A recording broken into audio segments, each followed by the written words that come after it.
নমস্কার, কেমন আছেন সবাই? আমি নন্দিনী আপনাদের সবাইকে আরও একবার স্বাগত জানাচ্ছি আমার চ্যানেলে আমার আরেকটা নতুন ভিডিওতে।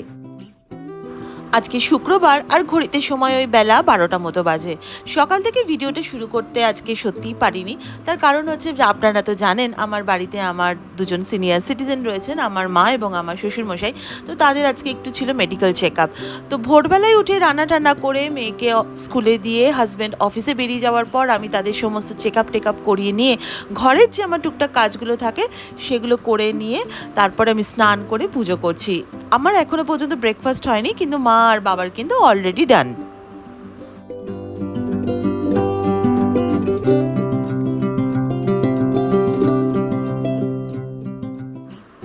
বাবাকে সকালবেলাতে যেরকম দুধ রুটি কলা এরকম দিয়ে দিয়েছি, আর মাও আজকে রুটি আর ঢেঁড়স আলু ভাজা সকালবেলা করেছিলাম ব্রেকফাস্টের জন্য, তো মারও সেটা খাওয়া হয়ে গেছে। আর মেয়ে আজকে স্কুলে নিয়ে গেছিলো হচ্ছে চাউমিন, আর হাজব্যান্ডের যেরকম নর্মাল লাঞ্চ থাকে তো তার সেরকম লাঞ্চ আমি ব্যবস্থা করে দিয়েছি।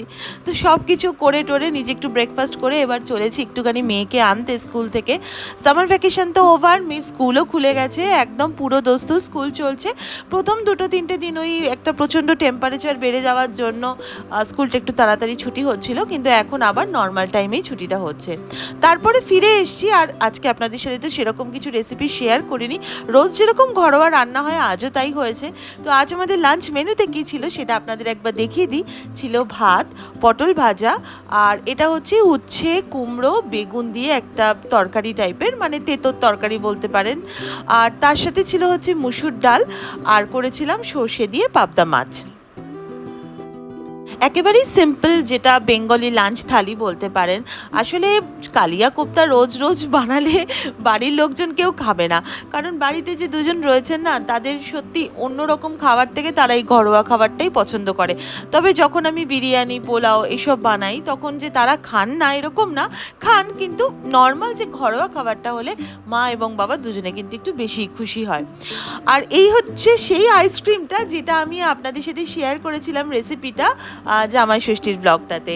তো বেশ খানিকটা খাওয়া হয়েছে, আর তারপরে দুপুরবেলা লাঞ্চ করার পর একটুখানি মা আর মেয়ে বসে একটু আইসক্রিম খাবো বলে, তো সেই জন্য একটুখানি বার করে নিচ্ছি। আর আইসক্রিমটা কিন্তু এত দুর্দান্ত হয়েছিল না, নিজে করেছি বলে না, আপনারাও কিন্তু একবার চেষ্টা করে দেখবেন। যেভাবে দেখিয়েছি না একদম সিম্পল ওইভাবে করে দেখবেন, ভীষণ ভালো হয়েছে খেতে।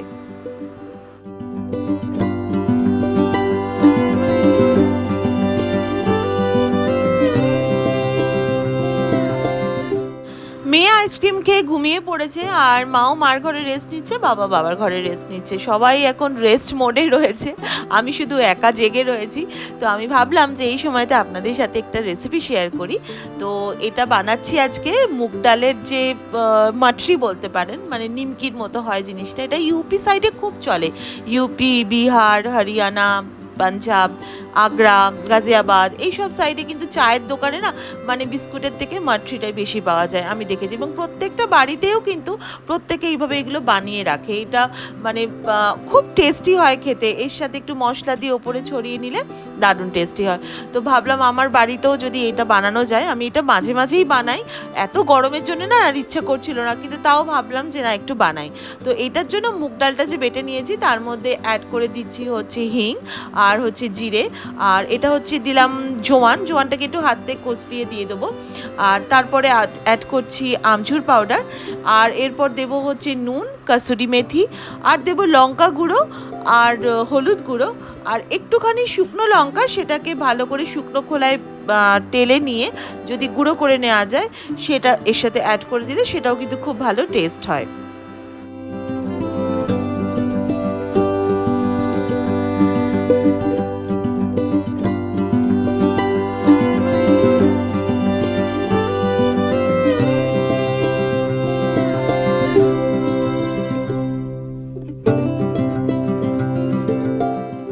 এবার ওই এক বাটি মুগের ডালের জন্য আমি 2 বাটি ময়দা ইউজ করব। অনেকে আটা দিয়ে করেন, তবে আমি বলবো অবশ্যই ময়দা দিয়েই করবেন, যতই আনহেলদি হোক, কিন্তু যে জিনিসটা যেরকম খেতে লাগে ময়দাটাতেই বেশি ভালো লাগে। আর এর সাথে আমি বেশ অনেকটা পরিমাণ মানে সাদা তেল অ্যাড করেছি ময়াম দেওয়ার জন্য, আর তার সাথে অ্যাড করেছি 1 পিঞ্চ মতো খাবার সোডা। এবার এটাকে খুব ভালো করে মেখে নেবো, মানে অনেকটা সেই রুটি বেলার যেরকম আটা মাখা হয় সেই রকমই বেলে নেবো, তার মানে মেখে নেবো। তারপরে এটাকে 1 ঘন্টা মতো একটুখানি রেস্টিং টাইম দিতে হবে।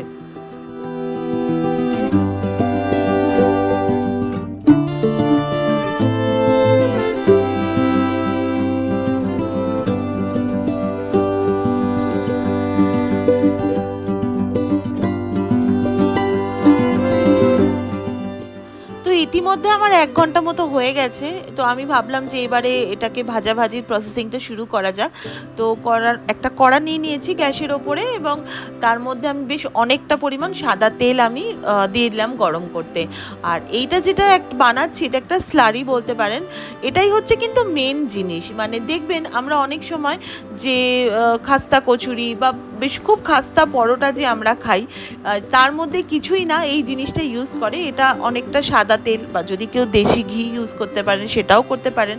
তো তার মধ্যে খানিকটা ময়দা দিয়ে বেশ ভালো করে ওই তেল বা ঘিটার সাথে ময়দাটা ভালো করে গুলে একটু এরকম পাতলা টাইপের একটা স্লারি বানিয়ে রাখতে হয়।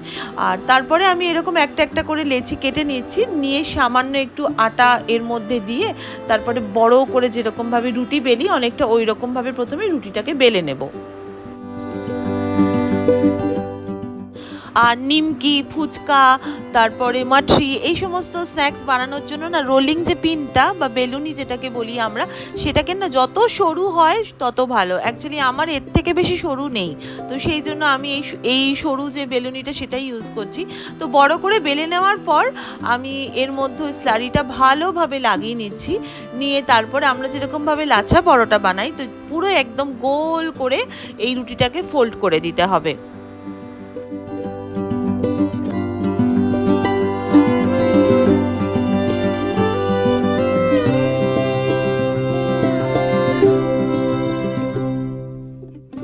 এরপরে একটা ছুরির সাহায্যে একদম ছোট্ট ছোট্ট করে এইরকমভাবে পিসগুলো কেটে নিতে হবে, মানে যেরকম সাইজের আমরা মাটরি বানাবো। তো এই প্রত্যেকটা ছোট ছোট পিসকে এবার ছোট্ট লুচির মতো করে বেলতে হবে, খুব বেশি পাতলাও না আবার খুব বেশি মোটাও না।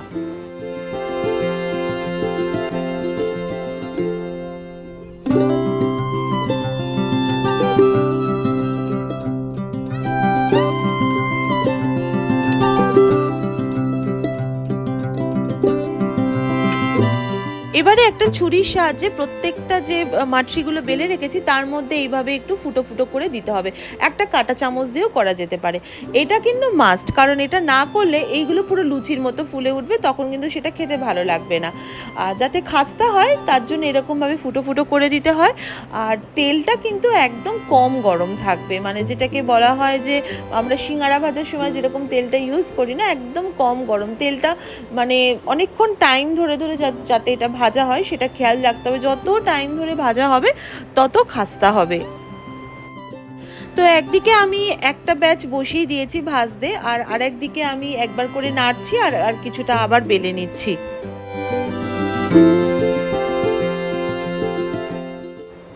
দেখুন অলরেডি কিন্তু কালারটা ধরে নিয়েছে। এপিট ওপিট করে ভালো করে নেড়ে ভেজে নিয়ে তারপরে এইরকম একটা ছাঁচার সাহায্যে তুলে নিচ্ছি। দেখুন একদম দোকানের মতো দেখতে হয়েছে না? আর বিশ্বাস করুন খেতেও কিন্তু দারুণ হয়েছিল।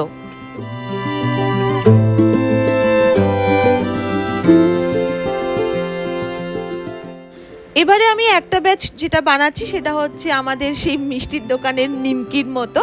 রোববারের সকালে জলখাবারে বা শনিবারের সন্ধে যে আমরা অনেক সময় মিষ্টির দোকান থেকে নিমকি ভেজে মানে কিনে খাই না, সেই ধরনের নিমকি বানাচ্ছি। এটা একদম ছোট ছোট করে, খুব বিশাল বড় না। তো প্রথমে একটু লুচির মতো করে বড় করে বেলে নিতে হবে, তার মধ্যে স্লারিটা দিয়ে ঠিক যেরকম আমরা 3 কোনা পরোটা বানাই সেই রকমভাবে একটুখানি ভালো করে বেলে নিতে হবে। আর আমি একটু আটা দিয়েই বেলছি, যাতে মানে ওই রকমভাবে স্টিকি স্টিকি ব্যাপারটা না হয়। তো ঠিক এরকম সাইজই হবে। আর তার উপর দিয়ে ওই যেটা বলছিলাম যে ছুরির সাহায্যে একটুখানি কাট মার্কস লাগিয়ে দিতে হবে।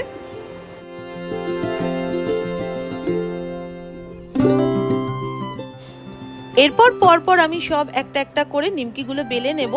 তারপরে একসাথে আমি যেরকমভাবে মাট্রিগুলো ভাজছিলাম ঠিক ওই রকমই একদম কম আছে আমি কিন্তু এগুলোকেও ভাজবো।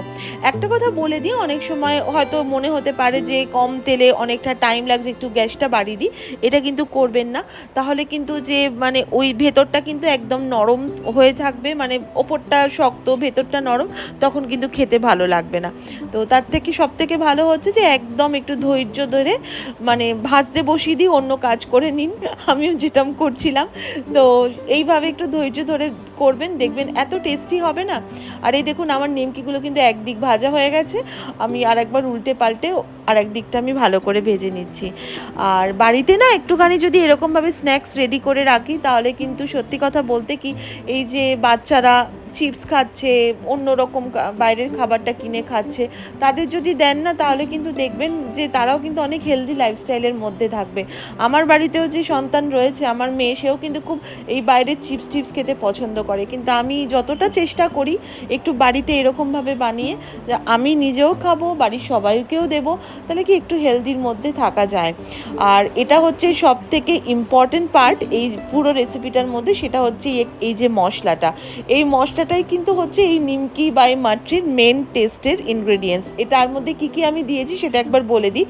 বাড়িতে যে আমরা হজমোলা খাই না, সেই হজমোলা নিয়েছি প্রায় 10 থেকে 15টা, নিয়েছি খানিকটা বিট নুন, আর তার মধ্যে দিয়েছি একটু লঙ্কার গুঁড়ো, দিয়েছি একটু আমচুর পাউডার, আর দিয়েছি হচ্ছে একটু গোলমরিচ গুঁড়ো।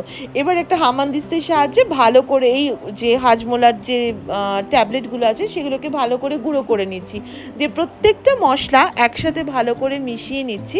এবার এইগুলোই আমি কিন্তু ওই নিমকি এবং মাট্রির ওপরে ভালো করে ছড়িয়ে দেব। একবার করে দেখবেন এই রকম, বিশ্বাস করুন সেকেন্ড টাইম আর কখনো দোকান থেকে কিনে খাবেন না, এত টেস্টি হয় না। যে খেয়েছে কালকে সন্ধ্যে থেকে, আমি এখন ভয়েস ওভার করছি, বিশ্বাস করুন প্রত্যেকে বলেছে দুর্দান্ত হয়েছে। আর প্রত্যেকটা মাট্রি কতটা খাস্তা হয়েছে একবার দেখুন হাতে নিয়ে, আমি জাস্ট একটু প্রেস করছি, এত খাস্তা যে একদম চুরচুর হয়ে ভেঙে যাচ্ছে।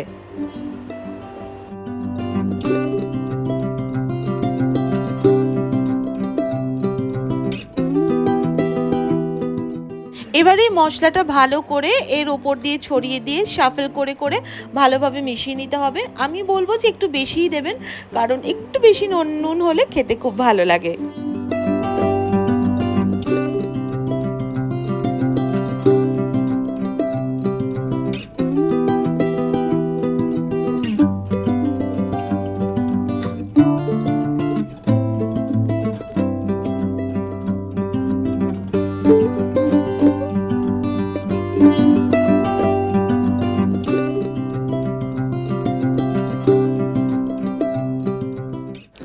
আমি মোটামুটি যতটা মাট্রি এবং নিমকি বানিয়েছি, আমার দুটো বড় বড় শিশি মোটামুটি ভর্তি হয়ে গেছে, বেশ কিছুদিন চলবে।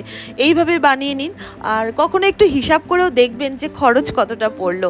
মিষ্টির দোকান থেকে একটা নিমকি বা এরকম মাট্রির একটা প্যাকেট কিন্তু প্রায় 40-45 টাকা মতো পড়ে, তাতে হার্ডলি 10 থেকে 12টা থাকে। আর এক বাটি মুগের ডাল আর ওই 2 বাটি ময়দা দিয়ে কতটা বানালাম সেটা বুঝতেই পারলেন। তাহলে দেখা হচ্ছে নেক্সট ভিডিওতে। আজকের ভিডিওটা এখানেই শেষ করছি, আবারও একটা অন্য দিনের গল্প নিয়ে আসবো। ততক্ষণের জন্য সবাই খুব ভালো থাকবেন, নিজের যত্ন নেবেন। ও হ্যাঁ, যদি রেসিপিটা ট্রাই করেন তাহলে আমার সাথে প্লিজ ফেসবুক এবং ইনস্টাগ্রামে শেয়ার করবেন, আর পারলে আমার ভিডিওতে একটা লাইক করে দেবেন। আপনাদের একটা লাইক আমাকে অনেক বেশি মোটিভেট করে নেক্সট ভিডিও বানাতে। তাহলে দেখা হচ্ছে নেক্সট ব্লগে, ততক্ষণের জন্য সবাই খুব ভালো থাকবেন, নিজের যত্ন নেবেন। Take care, tata.